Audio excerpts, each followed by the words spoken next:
Assalamualaikum teman-teman, Masya Allah, Alhamdulillah ya. Gimana nih, masih semangat nggak di Ramadan ke-16, Riyadhah ke-16? Harus ya, tetap semangat. Karena nanti malam, ini juga info nih buat teman-teman, ada dua peristiwa penting di malam 17 Ramadan. Dan jangan sampai teman-teman melewatin ya, karena ini sayang banget. Ada yang tahu nggak kira-kira apa ya dua peristiwa penting itu?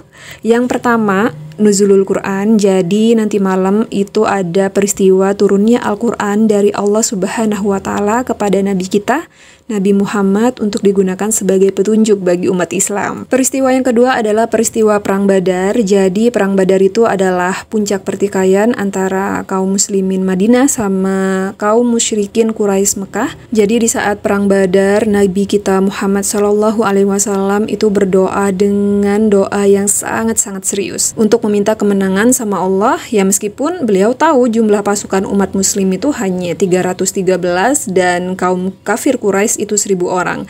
Tapi alhamdulillah dengan kuasa Allah ya, atas izin Allah, pasukan umat Islam yang menang, Masya Allah. Dari Perang Badar ini sebenarnya kita bisa mengambil satu peristiwa penting atau pembelajaran hidup ya. Ternyata kalau kita sudah menyerahkan semuanya sama Allah, kita pakai caranya Allah, kita melibatkan Allah dalam segala hal, itu sebenarnya sudah tidak bisa dilihat atau dipikir pakai logika manusia. Pakai kalkulator manusia itu udah nggak bisa dicapai. Contohnya, dalam Perang Badar, kaum muslimin itu kan hanya 313 orang nih, melawan jumlah kaum kafir Quraisy yang 1000 orang. Kalau menurut logika manusia, pasti yang menang ya yang jumlahnya lebih banyak dong.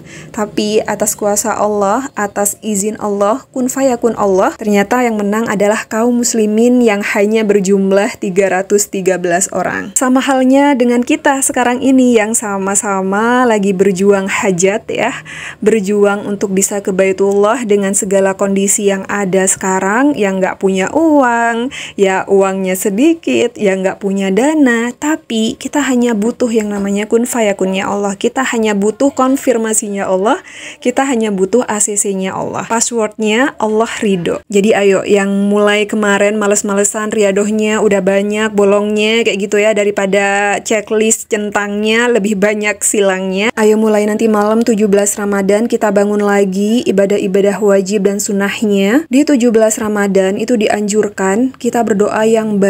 Insya Allah doanya mustajab, akan tembus langsung ke langit dan diijabah oleh Allah Subhanahu wa Ta'ala. Dan yang pasti minta juga ya kepada Allah untuk dipermudah melawan hawa nafsu, agar nggak malas lagi ibadahnya, dimenangkan untuk melawan godaan-godaan setan di luar sana. Jangan lupa juga baca Al-Quran yang banyak, sholawat badar juga yang banyak. Kak, kayaknya aku nggak bisa deh, udah tidur di awal waktu tapi tahajudnya juga nggak bisa bangun, udah kurangin makan juga tapi tetap ngantuk, sudah menyiapkan semprotan di dekat kamar, maksudnya di samping tempat tidur, tapi tetap aja mata ini kayak susah banget untuk bangun. Berarti kuncinya itu ada di Allah, teman-teman. Jadi doanya diperbanyak aja, minta, mohon terus-terusan sama Allah, dipermudah. Karena salah satu keajaiban kita bisa bangun tidur karena Allah ridho. Dan ini juga ada salah satu tips dari Ustadz Syafiq Riza Basalamah. Kalau seandainya kita masuk di waktu Ramadan, terus kita futur, males ibadahnya, ada 3 hal yang perlu kita putus, teman-teman. Yang pertama, waktu. Yang kedua, alat. Yang ketiga, teman, yang menyebabkan kita mengulangi dosa. Misalnya waktu, kita punya waktu banyak senggang kayak gitu ya, terus kita gunakan dengan hal-hal yang tidak berfaedah, unfaedah.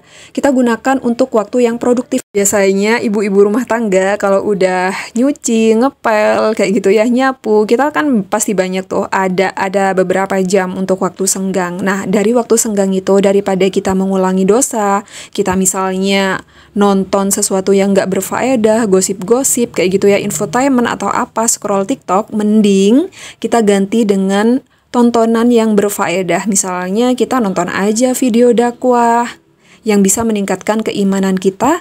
Yang kedua, coba deh teman-teman pikirin apa yang kira-kira buat kita itu terkuras waktunya.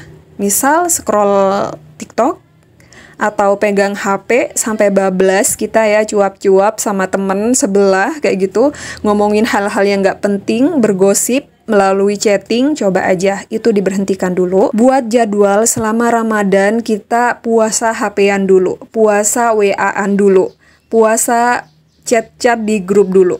Ganti dengan hal-hal yang berguna, ataupun kalau seandainya teman-teman memang mau pegang HP, gunakan sesuatu yang bermanfaat. Misalnya ya kayak tadi, nonton video dakwah melalui HP di YouTube, atau ngaji kayak gitu ya. Kan di HP bisa tuh kita download kayak Al-Quran, aplikasi Al-Quran, terus kita ngaji di HP kita.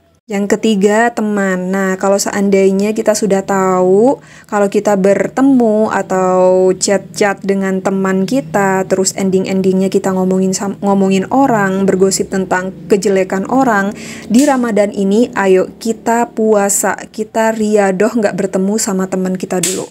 Kita hindari dulu sesuatu yang menyebabkan kita mengulangi dosa. Misalnya kalau kita bertemu sama si A, kayak gitu ya, teman A, pasti kita ngobrol sesuatu yang nggak penting yang akhirnya ngomongin aib orang, kejelekan orang, gibah, mending kita hindari dulu. Loh Kak, bukannya silaturahmi itu penting? Ya nggak apa-apa, sekali-sekali kamu chatting, tapi kalau seandainya sudah mengarah ke hal-hal yang membuat kita batal mungkin puasanya atau mengurangi pahala puasa kita, mending tinggalkan aja dulu. Tahu nih tujuan kita bertemu sama teman itu apa, bertemu sama si A apa, si B itu apa. Jangan sampai pertemuan kita itu akan mengundang futur, mengundang malas ibadahnya, ngomong yang penting-penting aja, ngomong yang perlu-perlu aja. Insya Allah kalau seandainya kita sudah bisa menjaga, kita bisa mengkontrol ya apa-apa yang menyebabkan dosa, kita akan mudah banget untuk beribadah di bulan Ramadan ini. Karena terkadang kita malas ibadah ya karena dosa-dosa yang sudah kita perbuat, dosa-dosa kecil yang kita tumpuk kayak gitu setiap hari. Nah itu dia tips dari Ustadz Syafiq Basalamah. Ayo teman-teman mulai sekarang kita riyadoh semuanya, nggak cuma riyadoh amalan tapi riyadoh nggak ngulangin dosa. Semangat ya, kita masuk di 17 Ramadan.